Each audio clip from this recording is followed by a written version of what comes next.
Alors, la démocratie athénienne au 5e et 4e siècle avant Jésus-Christ.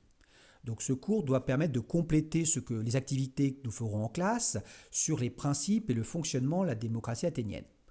On peut comparer cette démocratie avec la démocratie actuelle, même si aujourd'hui nous vivons dans une démocratie représentative, alors que la démocratie athénienne est une démocratie directe. C'est quoi une démocratie directe? C'est une démocratie où les citoyens exercent eux-mêmes le pouvoir. Alors nous allons étudier cette démocratie athénienne dans un contexte historique particulier. C'est l'apogée de la démocratie athénienne sous Périclès, au 5e siècle avant Jésus-Christ. Nous évoquerons aussi les crises au 4e siècle.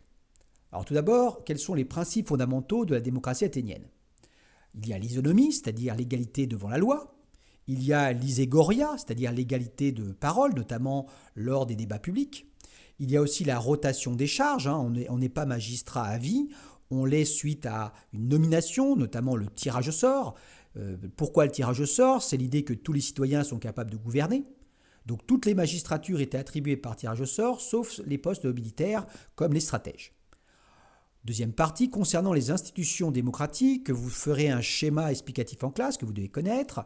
Retenir qu'il y a l'Ecclésia, c'était le cœur de la démocratie athénienne, c'est l'assemblée du peuple qui vote les lois, la guerre, l'ostracisme, qui se réunissent sur la colline de l'Apnyx. C'est la boulée qui prépare les lois et surveille les magistrats. C'est l'ailier, le tribunal populaire. Nous avons affaire à une justice démocratique.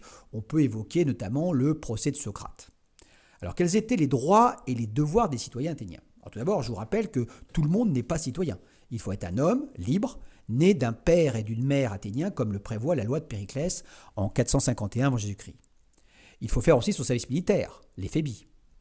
Vous avez compris qu'ils doivent ensuite participer à l'ecclésia, aux tribunaux, aux magistratures, et ils ont le devoir de défendre la cité.